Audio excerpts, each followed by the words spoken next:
please. So this is available for people later on. We will keep that on our website. I think we can keep it for something like 60 days or something like that, but it will be available for people to watch. And we're also having another one next week. So to give people another opportunity to attend and ask questions. We have the chat function, which will be running throughout the meeting. If you have any questions, please put them in there. And if people, just for the presentation bit, if people could have their mics and cameras off, once we're finished the presentation, then we'll have everybody can turn their cameras back on and we can have the Q&A session in normal routine where people can put their hand up. Yeah, we'll take questions there. But in the meantime, as we're going through the presentation, if any comments or questions come to mind and you want to stick them in the chat for being dealt with later on, that's absolutely fine. We may have different views and opinions on the new scheme. And so we just ask that when we're in the discussion phase, that people are respectful of each other's opinions, ensure we're kind and courteous in our interactions, please. The purpose of this webinar is really to outline the Project Development Support Scheme version 2 and really to draw your attention to the changes from the previous scheme, such as eligibility and the pre-application stage. So these are the kind of new features. So those of you who are familiar with the original scheme, there has been some significant changes to that in terms of the process bit. We will have plenty of time for Q&A. We should have about 30 minutes for that. So hopefully we will deal with all of the questions.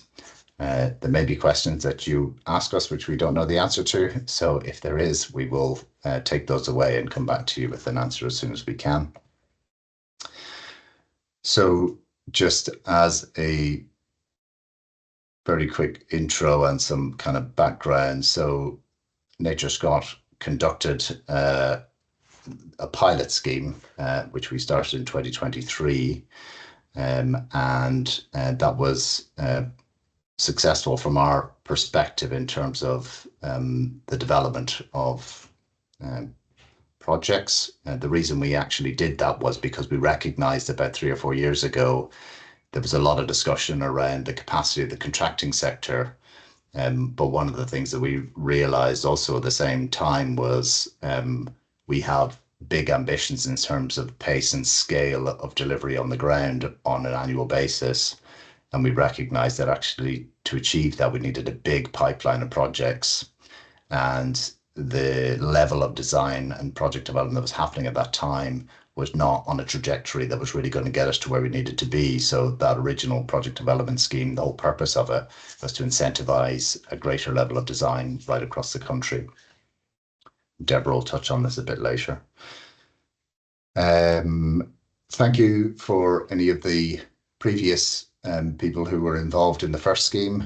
You really helped us run that pilot really well, and we learned a lot from going through that process, and its success has led to our ability to be able to reopen, which is great. The program for today consists of a 15-minute presentation or thereabouts, and Deborah Land will lead that, after which there'll be an opportunity for you to ask questions about the scheme, and we'll have, as I said earlier, about a 30-minute Q&A session. We will put a link into the website to the new web page. If you haven't seen it already, I assume you have, but just to reinforce that or to reshare that information, Deborah will put a link to the new web page so you can access that. And the other key point I just want to emphasize is that this webinar is specific to NatureScot's Peatland Action Programme and its Project Development Support Scheme. Our partner in the Cairngorms National Park and Scottish Water and Forest and Land Scotland and O'Hogan and Trossachs, they've got a slightly different approach to delivery. But the CNPA in particular also have a scheme similar to this which they're developing. So it's just to be clear that any applicants to this scheme are only for projects outside of the CNPA. Just so we're clear about that, and also outside the Loch Lomond and Trossachs National Park. Okay, I will hand over to Deborah Land, who's going to run us through the details of the scheme, and then we will move to questions after that. Thank you. Over to you, Deborah. Thank you, Barry. And hello, everyone. My name is Deborah Land. I'm one of the delivery project managers in NatureScot's Peatland Action delivery team. Together with my counterpart Amanda Opoff, we manage the 20 project officers in the Peatland delivery team, delivering peatland restoration all over Scotland. I also manage the project pipeline and PDSS2.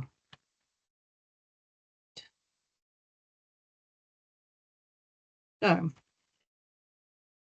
we'll just touch on this just lightly, just to remind us why we're all here. The Peatland Action Programme is led by Scottish Government and delivered in partnership, as Barry said, with National Park Authorities, Cairngorms and Loch Lomond and the Trossachs, Scottish Water and Forest Land Scotland. As a lead partner, NatureScot Peatland Action deliver about 70% of the restoration in Scotland. And just as a reminder about the size of this project, Scottish Government have committed £250 million for the delivery of 250,000 hectares by 2030. So Barry touched on why we actually launched the pilot scheme in the first place. We recognise that such an ambitious target cannot be done without support from agents to bring in the design and the development of projects. So as a result, we ran the pilot scheme, which Barry's already acknowledged, and that, as you can see, really enabled us to increase our delivery year on year. But we do need to do more. So following the review of the pilot scheme, we're pleased to be able to reopen the scheme with a few changes to make it available to all agents. And this short presentation really is just to take you through some of those key differences. So the Project Development Support Scheme funds the development and design of peatland restoration projects, therefore removing some of the risk that previously sat with land managers. The key features of PDSS version 2 are that it will reopen each year for 3 years. It has a lower hectare threshold. There's a new agent scheme, a pre-application stage, a flat rate payment as opposed to a tiered payment as before, and also an allocation of a Peatland Action Project Officer. I'm just going to go through a few of these in a bit more detail, principally about the things that are very different to the last scheme.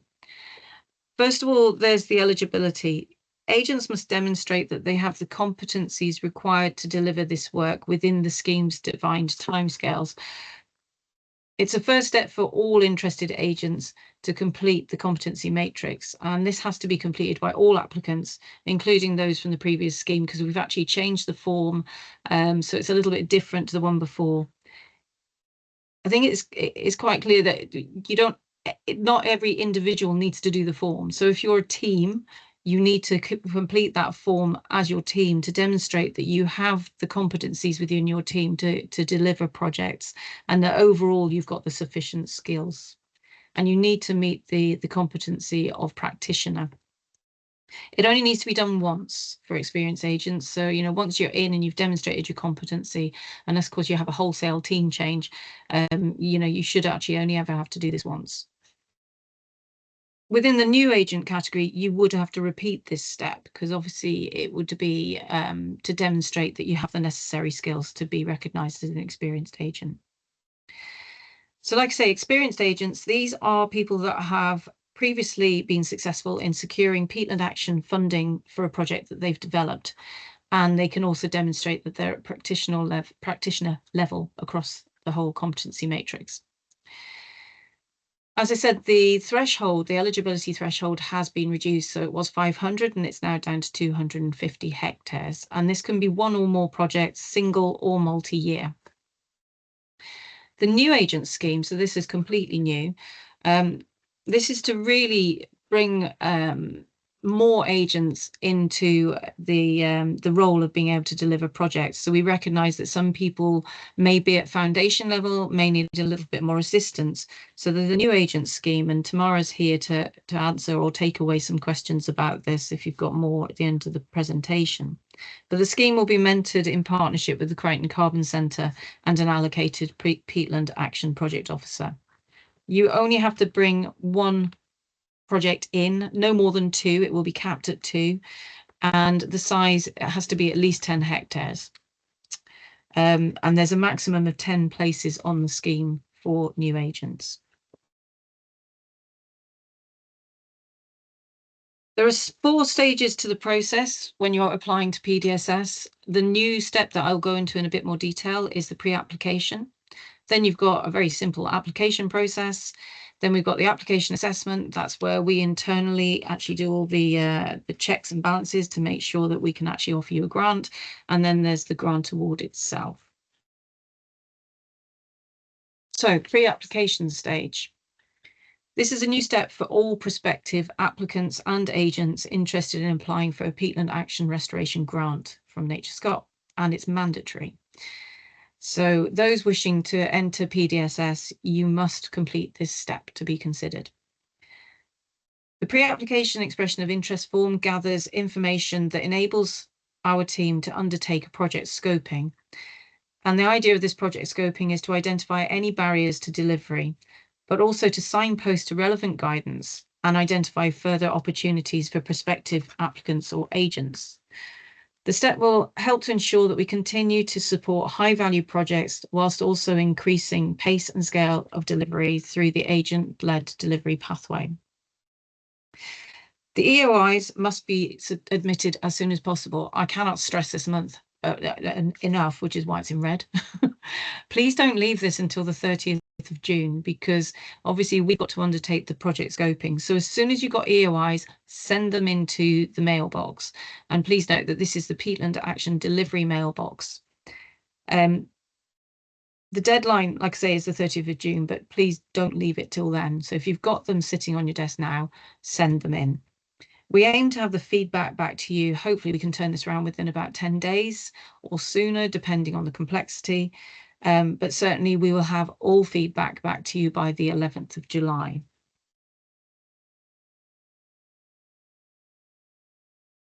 Once your projects have been approved, the next step is the completion of a simple application form. So this will be actually putting in the projects that you've agreed with the project officer through the scoping exercise. Please note that the applications for PDSS must be submitted to the grants mailbox because it's a different team that processes that. The deadline for submission is midnight, the 28th of July. So I've got a little timeline for you to see here. Like I say, this presentation will be recorded so you can see this afterwards.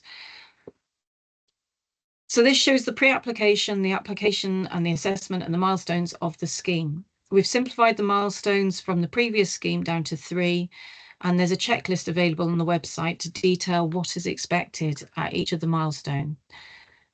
Briefly, milestone 1 is the baseline surveys. So all projects being developed must reach this milestone by the 8th of December. You'll need to confirm that all surveys as detailed in the checklist have been completed, and you'll be required to update the total size of restoration area being developed at this point. Milestone 2, this is the restoration design. So all projects being developed must reach this milestone by the 31st of March 2026. You must submit your restoration plans as detailed in the checklist for review by Peatland Action project officer. And this step will assess the proposed design and its alignment with our programme standards. And we will offer feedback where standards have not been quite met, or allow for amendments to be made prior to the funding application being submitted. And finally, milestone 3 is the funding application. So all projects being developed must submit their funding application by the 30th of September 2026. On submission, a funding officer will complete all the initial reviews of the application and identify any gaps. And once the application is considered complete, the final payment will be made. So finally, milestones and payments. The proportion of payments will be front-loaded to reflect the startup costs and associated costs with surveys. So 50% of the payment will be made at the end of December. Payments will be made as per your payment schedule set out in each grant offer and linked to the delivery of these milestones. So the details of claim forms, etc., are all on the website. Where there are multiple projects, the second payment will only be made once all the projects meet the milestone 2. And then the final payment will only be made once milestone 3 has been reached, i.e. all funding applications in your project set have been received and have been confirmed as reaching the required standard. And as I said before, PDSS will pay a single rate of £75 a hectare for the experienced agents. If for the experienced agents, if that delivery falls below your 250 hectares, then the payment does actually go down. So that's as much as I'm going to say. Like I say, there's an awful lot of information on the website. So I'm going to hand back to Barry now and start the Q&A process. Thanks, Deborah. That's really helpful. If I could just ask everybody to turn their cameras on now, please. And yeah, happy to start to take any questions that anybody might have. I don't see any in the chat. Yeah, has anybody got any questions? Oh, there's a question in the chat. 1 second. Matt Watson, is there a defined total budget allocation for PDSS? Yes, there is, Matt, but I can't share that with you at the moment, but it is significant, very significant. So yeah, we're absolutely keen that we need to be able to deliver at scale. John. Hi, Barry. Just a quick question around, just as we're having comms with landowners around their commitment and at what stage, they are committing towards carrying out this restoration. I know from the pilot that, it was sort of left to the agent assessment of risk of not going ahead, but has that been firmed up at all in light of the contracts generally for the Peatland Action grant? Yeah, I think it's covered in the EOI assessment, Deborah, about applicants' commitment to see this through once we get started. Is that correct? You're on mute. And certainly the first time round, we were looking for confirmation from the landowners that they would do so. Yeah, I think there is a question in the EOI about the agreement of the landowner to engage with this. So I believe so, but I will go back and check that, John, just to be sure. Yeah. Okay, thank you. Thanks, John. And I think, yeah, I mean, obviously, it's in our interest and it's in your interest that the landowners are as committed as they possibly can be, and that they are not speculatively seeking a project to be developed and then once they can see the detail are backing out. So hopefully the EOI process, because they'll have some information about that at that point and have an indication from us about, our view on the likely success of a project in terms of funding, or actually that there are no showstoppers, that would help them. So we really, to a degree, want to press them to make sure that they are, committed to this. Matt. Yeah, thanks, Barry. Just a couple of following questions, and then maybe moot given what you said about there being a very large budget. But I was wondering if projects would be appraised in competition with each other if there's more demand than there is budget, and how that might be done. And I guess just whether you've considered any mechanisms to stop a large amount of this portfolio budget being monopolised, I suppose. Yeah, we have thought about that, Matt, and depending on demand, and I know there's a lot of interest, it may be that the demand that comes from all of you exceeds the budget that we have. In that scenario, we'll have to wait to see exactly what we've got to deal with. So we've got a couple of options at that point. One is to increase the budget potentially, but that's probably option 2. Option 1 would be to maximize the number of agents that are actually receiving funding. So some method of capping. So looking at everybody who has eligible projects, everybody who we think these are good, they've gone through the EOI process, and then looking to spread that as much as possible. Because, you know, one of the fundamentals here, especially on the new agent side, is to increase the number of competent designers out there, because we recognize that the more we have, the more robust the whole system is. So we'll be looking to spread that as much as we can. Great, thank you.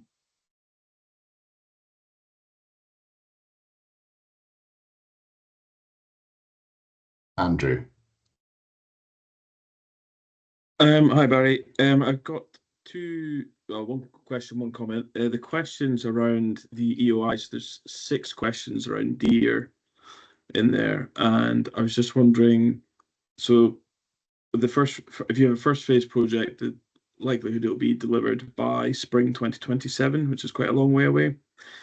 If we put in EOIs in the next 4 or 5 weeks that have deer above the 10 deer per square kilometre, say if you've got 12 to 14, are you going to be penalised for that when an estate could quite happily have that number sorted out in 2 years' time? So it's because you could have quite a complex deer management issue over the next 2 years, but we don't want to be penalised for it right now, for then to actually all be fine by the time a first year project's delivered. Do you want me to answer that, Barry? Yeah, go ahead, Deborah. Yeah, Andrew, I don't know if you've looked in detail at our recent herbivore guidance. So we've actually moved away from this kind of 10 deer per square kilometre being the cutoff, because it was a bit too blunt. So what we tend to look at now within the guidance, there's quite a big table explaining what we're looking at, and it's about the story of the deer numbers. So if you've got management in place and you can demonstrate that you've got a trajectory of falling numbers, and you know, you within the life of the project, you're going to actually be at a sustainable level for peatland restoration, then that wouldn't preclude you from coming in.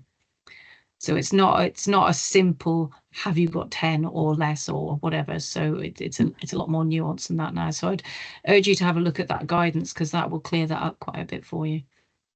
Okay, great, thank you. Yeah. The other quick comment was around landowner commitment, sort of giving 4 or 5 weeks for a landowner to potentially commit. So if you know, 700 to 900 hectare, 3-year multi-phase project, that's, especially with private finance contributions coming in for all 3 projects, with a diminishing public amount going into each project over the next 3 years, it's a lot of commitment for a landowner to give. Well, there's a lot of convincing we'd have to do in the next 4 weeks to, you know, be able to keep that commitment right through for the whole thing.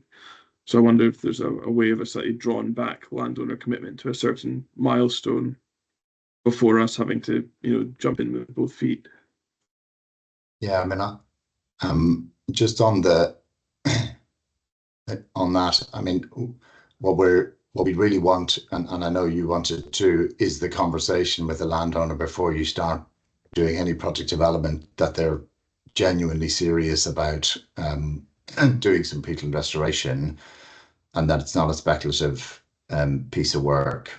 If they say at the EOI stage, yes, I'm absolutely committed to doing this, and then when they get to the application stage, they're still committed, and then we make an offer and they pull out, there's not a lot we can do about that.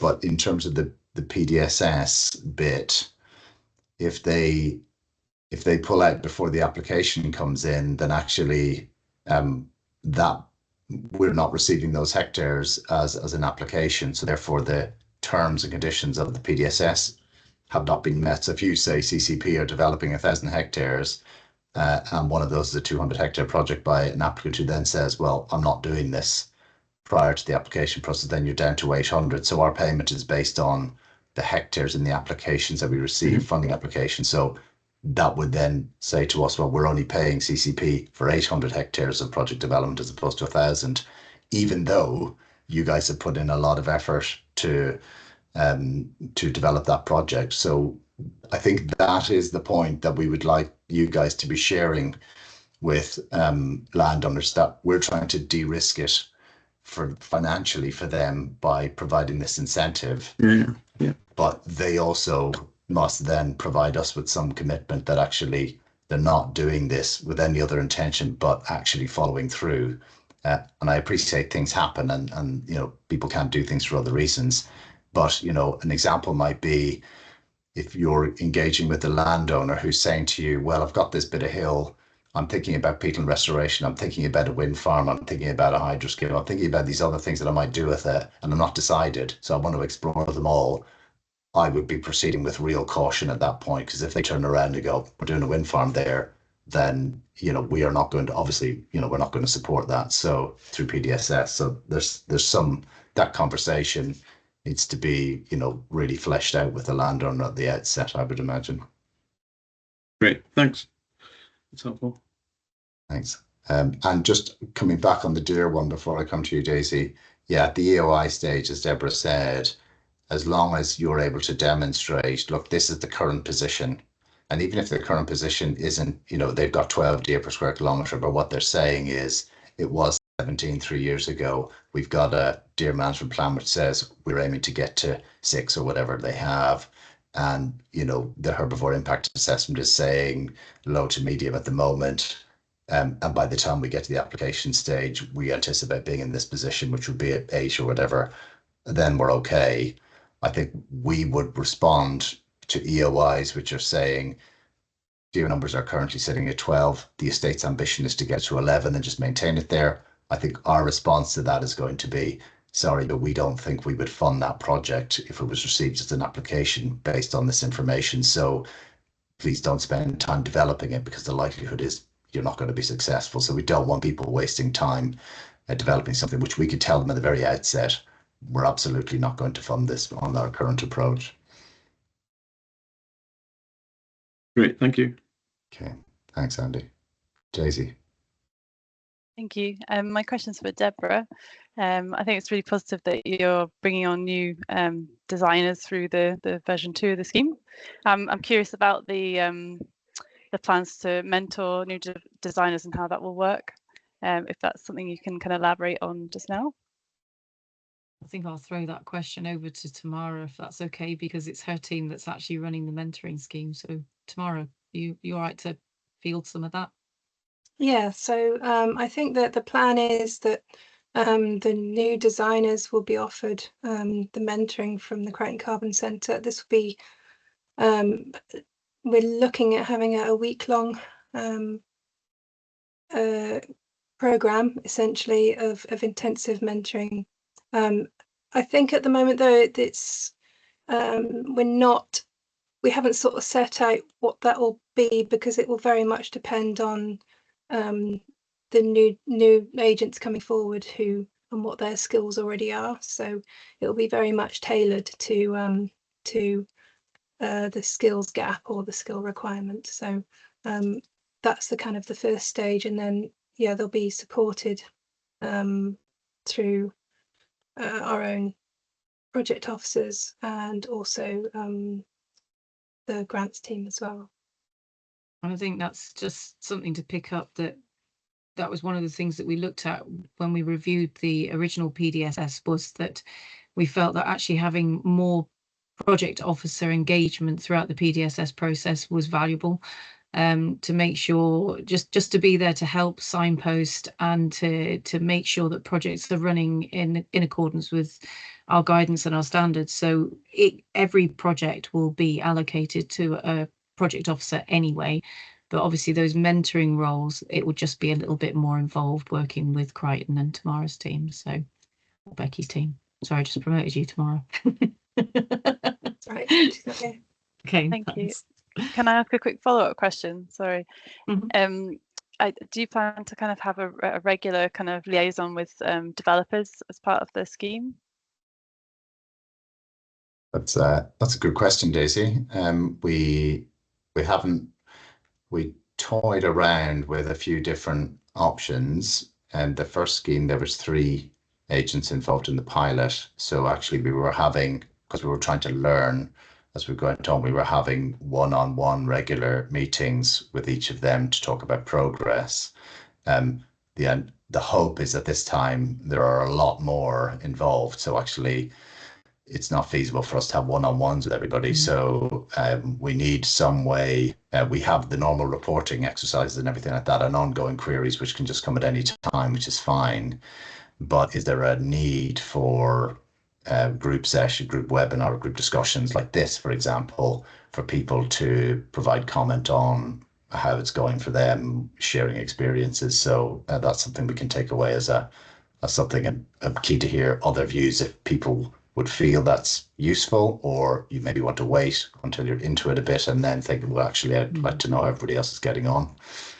So we've got the startup webinar, haven't we? So we've got, for anybody who's sort of successful coming into the scheme, there is a startup one to go through that milestone and claims process a bit more. But yeah, I agree, Barry, maybe we'll keep the door open on whether or not we need another webinar, but individual ones definitely not. Yeah, okay. Be far too much, I think. Thanks, Stacey. Becky. Sorry. Hi. Do you have any plans to encourage and sort of support new contractors coming in as well? And are there any particular rules or guidelines on becoming a contractor? I'll maybe ask Tamara to comment on the work we're doing about supporting new contractors. Tamara, do you want to provide some comment on that? Yeah, so it's not through this scheme, but we are running other schemes where we're supporting contractors coming through who don't have direct peatland restoration experience, but do have the skills. So we're developing a training site that'll be up and running in the next few months, and some other sort of support schemes in terms of training funds and so on. So yeah, there are things coming through, but not directly through this scheme. Okay, is there any, I don't know, is there any way to sort of hear about them as they come out, or how do you sort of keep in touch with those things? Yeah, so we have a mailbox, peatland action training at nature.scot, and if you email that, we can put you on our list, and when we put out opportunities, we can let you know. Okay, brilliant, lovely, thank you. Thanks, Becky. Erin. Hello, just following on from Daisy's question there. I was wondering if there'd be any additional sort of targeted tech support, maybe somebody within the team who we could contact as new designers, or just very specifically on kind of GIS kind of questions, if there was that kind of, if there was anyone with that kind of role, or whether that was planned to be within the programme. Yeah, I mean, our data and evidence team, you know, they have designed all the spatial data templates and set out the spatial data requirements. So yeah, they are available to provide answer any technical questions about meeting those standards. So yeah, that's absolutely fine. I mean, they're in what we were talking about in the PAO role here was actually, if you were successful in applying to PDS, you will formally be allocated a named peatland action officer as your kind of first point of contact for day-to-day design issues. But the rest of the wider team, we're also here to provide support. Yeah, I'd say that your PAO will be your first point, so they will direct you. So that's what's really useful about having them engaged, is that they will always be there to signpost you to additional support if needed. Yeah, and they're pretty busy on the tech side, so they'll be able to deal with a lot of stuff without having to go to the data team. So thank you. Matt. Hi, Barry. Obviously, your previous project development support scheme closed a while ago, and you weren't taking any applications for new funding for any form of project development support up until the end of last financial year. It's great that the scheme's reopening, but it kind of leaves a 1-year gap. And I'm wondering if you've got any provision for supporting development in that phase so that applicants can apply this September. No, we don't have any provision for support for this September. The reason we put the September 26th deadline is because I know that some agents have the capacity to go from zero to here's an application to Peatland Action in 6 months. But the majority of agents, certainly new ones, will take a good bit longer than that. So that's why we extended it over that time. But at the moment, there isn't provision for support to September 25. I mean, we're only going to be offering the grants to these in August or so. So actually, unless you can develop a project in 4 weeks or 6 weeks, then it seems unlikely that that's going to be possible. Yeah. So I recognize the gap, and we recognize, we've been crunching some numbers on the applications we received this year to understand, will we be fully subscribed to for our anticipated budget next year? And we think combined with the September deadline this year that should be okay. Okay, no, I mean, I think we were in a position where we pushed some projects from the back end of last financial year into this, anticipating some access to development funding. And then it's obviously looking like, whilst that's coming, it's not going to allow us to deliver till 2027, whereas we would hope we'd be delivering these projects 2026. So that's it's not ideal from the point of view of landowners being teed up and ready. It's going to create a bit of a delay. They're going to lose momentum, perhaps lose enthusiasm, which is a bit of a challenge. I think it's probably important to note, though, that if you've already undertaken considerable sort of surveys and work on a project, it wouldn't be eligible.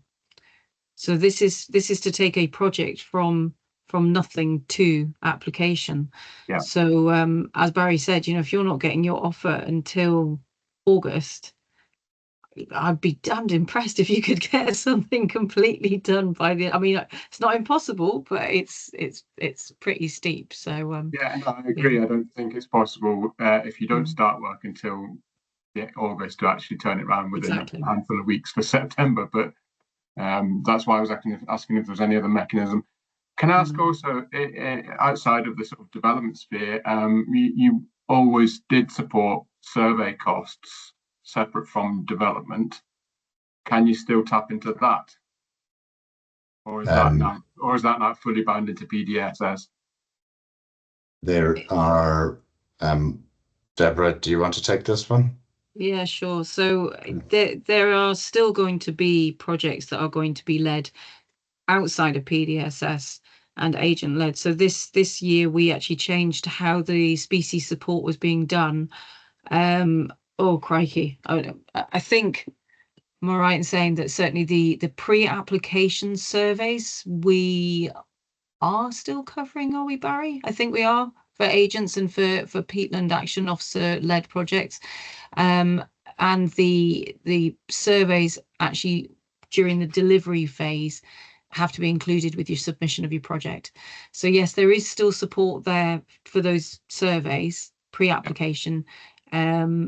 But yeah, it's completely separate to PDSS, obviously. Okay, now that's helpful. And last point, just in relation to this, it's a point that I've asked previously, and it may not have changed, but have you, or do you plan to revisit whether or not you will include the cost of development and surveys as a landowner contribution? So if it's covered by the landowner or by an investor, for example, which takes the spend away from the public purse, it would be nice to see that included as a landowner contribution.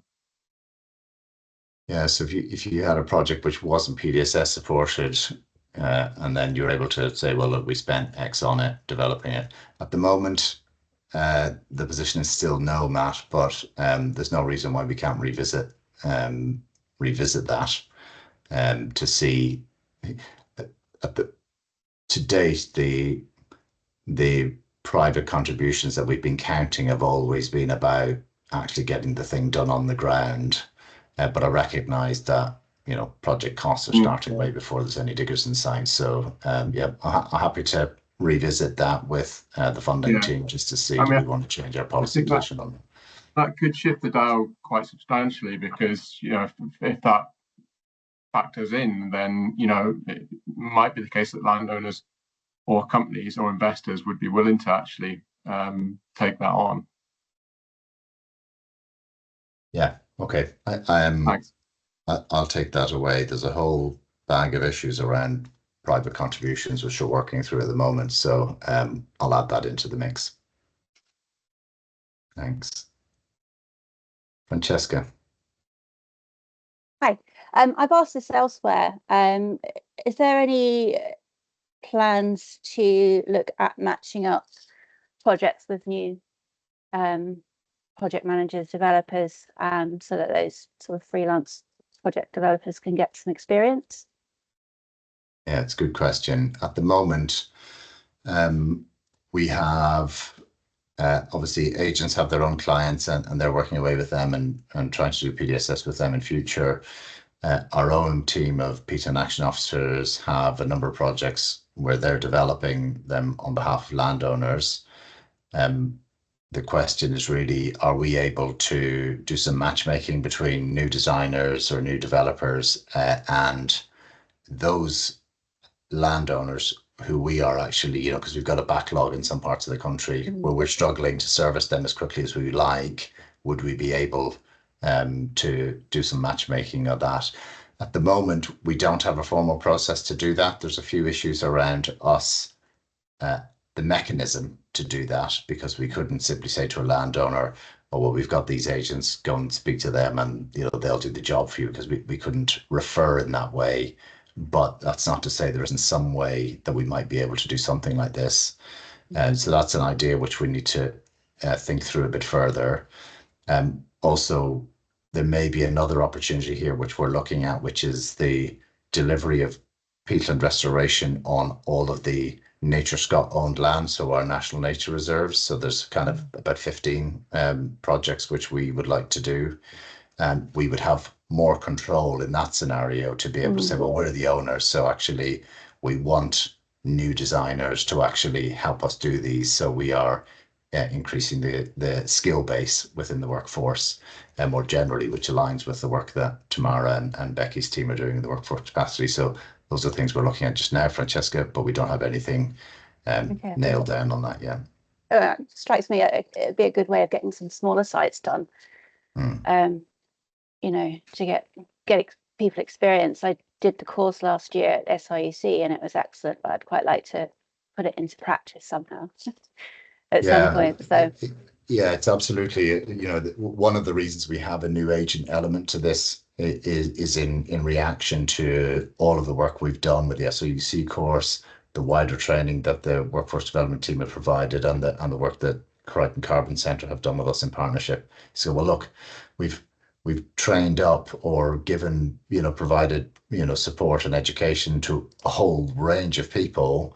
How do we now get them to the next stage where they actually have some work to do to be able to really build those skills in the real world? So yeah, we need to, that is why we have the new agent element in here. So we definitely want to take more measures to convert that effort into actually some new skills on the ground. So. Okay, thank you. Deborah, do you want to come in on that? Yeah, just the other area that we're going to look at over the next 12 months is actually we've got quite a lot of unrealised feasibility studies that have been paid for and done, but actually never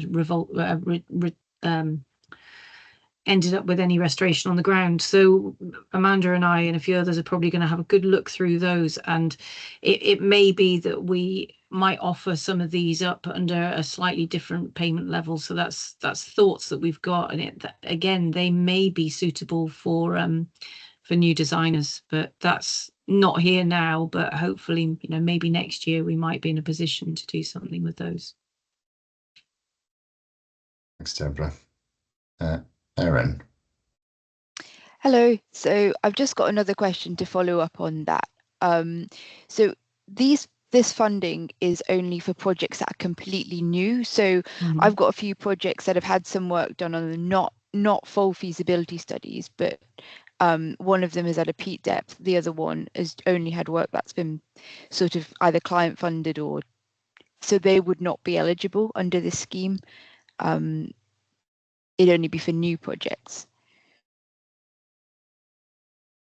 Yeah, well, the position is at the moment, it's only for new projects which haven't had anything done. Okay. We recognise that there are instances where there has been a very limited amount of work done on them.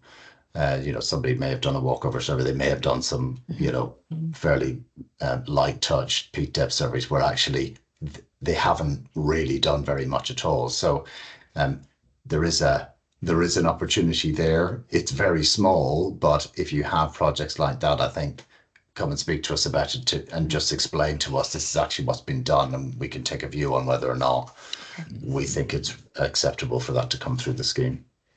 Okay, thanks.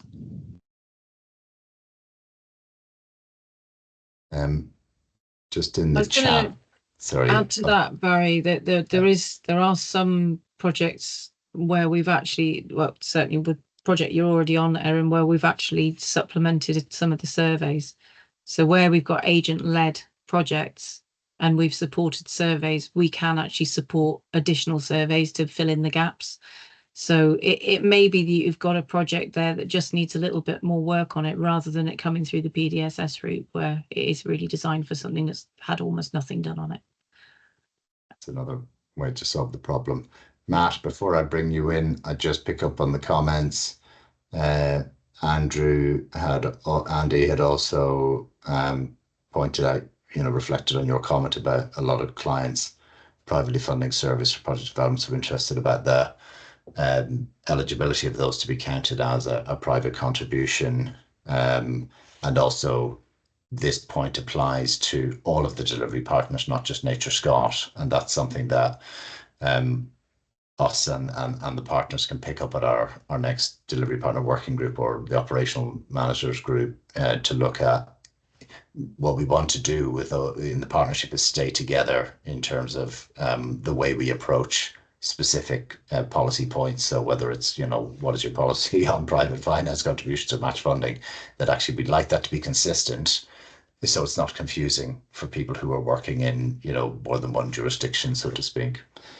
And thanks, Matt, for your offer on supporting developer mentoring. I'll pass, Tamara can make a note of that to see if there are opportunities around that. But at the moment, we have the Crichton Carbon Centre effectively contracted to provide that for us. Sure. Okay. I think the survey costs element is quite an important factor. It's part of the whole life cost of the project. And historically, I don't think it's been captured in a consistent way. So it becomes hard to analyse the actual cost of delivering that project, especially if it's been partly covered by a developer, partly covered by Nature Scott, split across. It's not recorded in the final reporting. And maybe that data is being collated somewhere behind the scenes, but I think ultimately moving forwards, we'll all want to have access to that. I had a quick following question as well about when in the timeline, your milestone timeline, do you need tendering to happen by for the actual contracts? So is it milestone before milestone 2, or is it for milestone 3? It would be for milestone 3 because your application has to come in fully costed. Yeah. So basically milestone 3, your restoration plan's agreed, and then you've got your SOR and your prior notification and all that stuff that gets you to the application point. Yeah. Okay, so it's not a costed restoration plan then, or is it budget costs in it?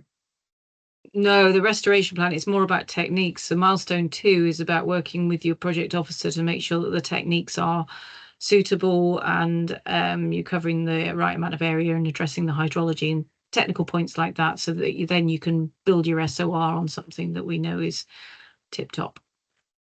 Okay.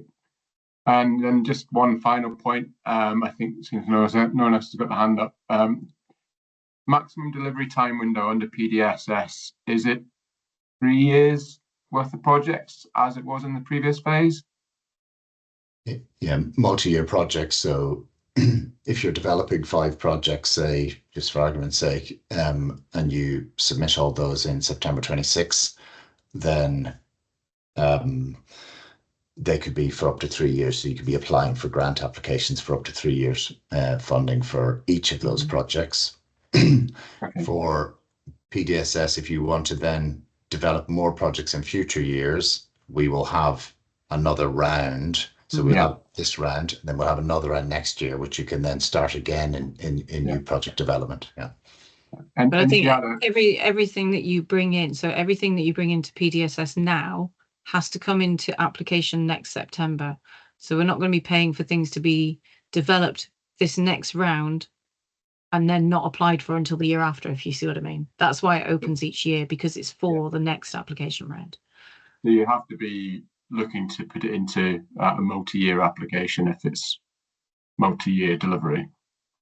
Yeah, if you've got a 3-year project, you'd bring it in, say, next September, and it would run for the following 3 years. But the next year, so the next April, when we reopen the scheme again, then you could bring in, say, another 3-year one or a 1-year one, whatever, and it has to come into application the following year. Understood. And presumably there's no limit. If I had an estate that had, we're talking say 2,000 hectares, and I wanted to deliver, if you like, multiple project components in parallel each year on that one land holding, but then run those forwards in a multi-year way, that would be viable as well, would it? Yeah. Follow you. Yeah, so you're doing 2,000 hectares, for argument's sake, say you're doing over 3 years, and you've got multiple phases. In each year, you've got more than one phase and potentially more than one contractor operating on the same site. That sort of kind of really quite complex approach. That's fine. I mean, on a very fundamental basis here, we are buying hectares from you. That's what we want, and we want to see them coming in as applications. And obviously those applications on the delivery end, you know, we need to be convinced it's realistic, you guys can do it and all the rest of it. And you guys will know what your capabilities are. So, but that's fine. And actually, we want to see the boundaries tested on this, because we've had almost no projects where there has been that very scenario which you're setting out there, Matt, which is something that we'd like to see, because that's about the scaling up, when we can see 15, 16 machines all working together on different phases on the same land ownership, you know, in a single year, trying to clear out as much as possible. Has been done before, and I'd certainly be keen to do it again. But we'll see. It's certainly great from a hydrological perspective, because we know then definitely that the entire hydrological unit is being addressed on a catchment scale. So, you know, yes, all good. Okay, brilliant. Thanks. Thanks, Matt. Gary.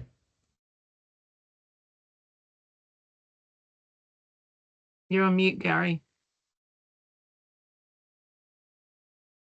Yeah, come on. Still on mute. You're on mute, Gary. There we go. Is that better? Yep. Spacebar's not working.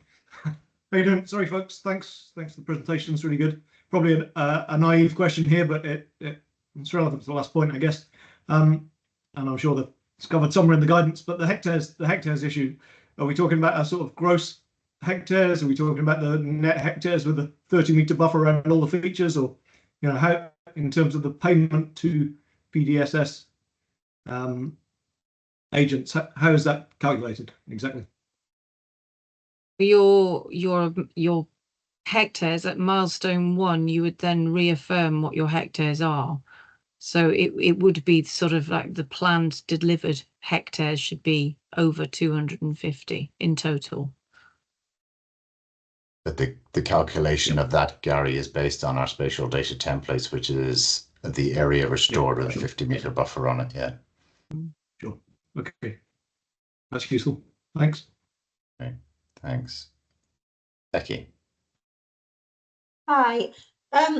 If you've got a multi-year project, do you, and then and you're putting it in, say you were going for this September round, I know that's not possible for this scheme, but and that's all tendered. How does those tenders last for the following 2 to 3 years? How can you possibly put in a tender as a contractor for something that's going to happen in 3 years' time? Well, to date, the multi-year projects we've had, which have been fully tendered, and we've got a number of them this year, contractors have put inflationary costs into those to get them to year 3, essentially. So they're their predicted costs. We accept those costs, but we assess them in terms of value for money. If we're happy with it, then that's fine. We recognise that, you know, reality occasionally kicks in, and fuel prices double or whatever, go through the roof. And, you know, we have had in the past accommodations around or variations around that, because contractors said, well, look, I put it in good faith and it was £1.25 for, you know, a litre of diesel, and now it's £1.75. So like, this isn't working for me anymore. And so we've increased our costs to reflect that because it's been justified. So that's fine. But on the whole, you know, their staff costs, their base costs and all the rest of it, they can reasonably predict with inflation plus, you know, staff, you know, pay, salary increases and all the rest of it, where they're going to be in 3 years' time. So that's the ask of them, to do that calculation. Sorry. So is there a benefit of, I mean, if you know you've got these projects coming, but is there a benefit of putting them all in as a multi-phase project rather than just putting them in as and when, you know, one year at a time? Yeah, I was going to say, Barry, there's a technical side to this. That if you're within one catchment, it shows, like I said before, that you're addressing the hydrology of a whole catchment. So from the scoring of the technical side, yes, there's a benefit. But Barry, I'd go on, carry on. I mean, the projects score better against our current criteria because, well, they're bigger, they're doing more in terms of hydrology and all the rest of it, which is good. But the other thing, you know, one of the main reasons we have multi-year projects is to try and create greater certainty within the whole industry, and that's I mean, it gives us certainty because we know what our commitments are in individual projects for up to 3 years, which is great. But also the contractors then know, I've actually got a legal contract with the landowner who has a grant from NatureScot, which is going to get me work for the next 3 years. So more certainty within the sector is something that contractors are asking for. And obviously for you guys as agents, it also, if you're doing the project management side, it gives you certainty to know which projects you're going to be running. So that for me is kind of one of the big advantages of the multi-year. It's a bit less administration as well than doing 3 separate ones, if I'm totally honest. So. No, okay, yeah, thanks. Okay. We are at 3 o'clock, Barry. So okay. See, Matt, Andy has to go, but we'll take another couple of questions and then we'll close it up. We do have another session next week, so if there's burning questions you have, you can come back next week, or you can email us directly to the delivery mailbox that we've shared. So, Matt. I'm off cycle touring next week, so I'm going to get my questions all in now. Thank you very much. If you had a project that through the early scoping you've identified has particular sensitivities or a high number of features, for example, archaeological features that are going to create significant extra survey costs, is there any mechanism for accommodating that, or are you just going to stick with the absolute flat fee? You know, if you end up incurring thousands of pounds of extra cost because of that, is there any way of seeking a variance for exceptional circumstances? No. No.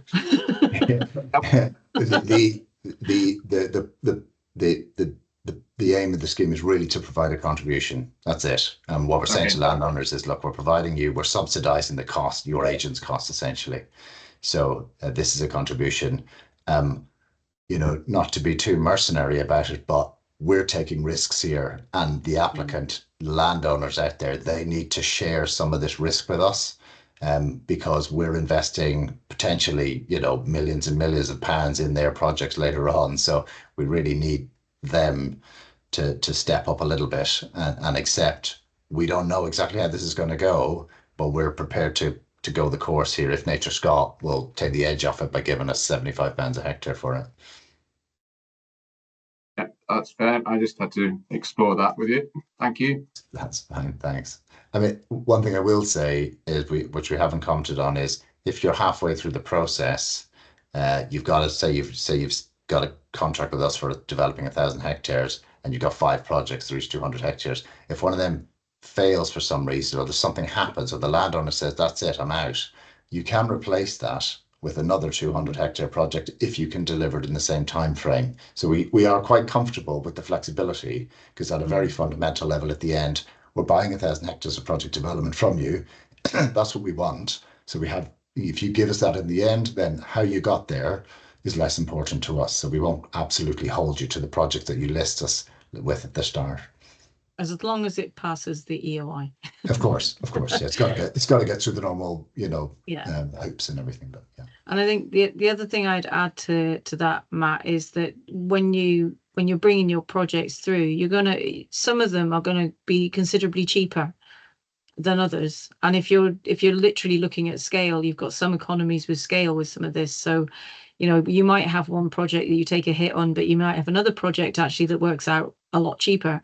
So overall, I think it should work out. And there's the other thing about the landowner investment, that actually if this is a contribution, and if they're actually investing part of it into this, then there's more likely that they will carry it through.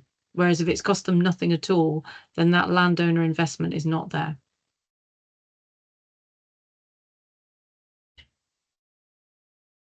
thank you, Deborah. Thank you, Tamara, for your contributions. Thank you, everybody, for your questions. It's been really interesting for us to hear some of your concerns and questions, which is really useful. If you have anything else, please do send them through to Deborah or to the delivery mailbox. Deborah, I don't know if you could drop that in the chat. We have We have a general mailbox for delivery queries, so and we cover PDSS stuff through there. I think everybody will have it because I replied to get into this webinar using that. So use that mailbox that I replied to you earlier on if you have any questions. Brilliant. So yeah, and happy to take calls, or if somebody wants to, have a chat on a Teams meeting about something in a bit more detail at another time, please just get in touch. We're happy to discuss. And good luck for all of you who want to apply. Thanks. Lovely. Thank you very much. Thank you. Thank you. Bye-bye. Bye.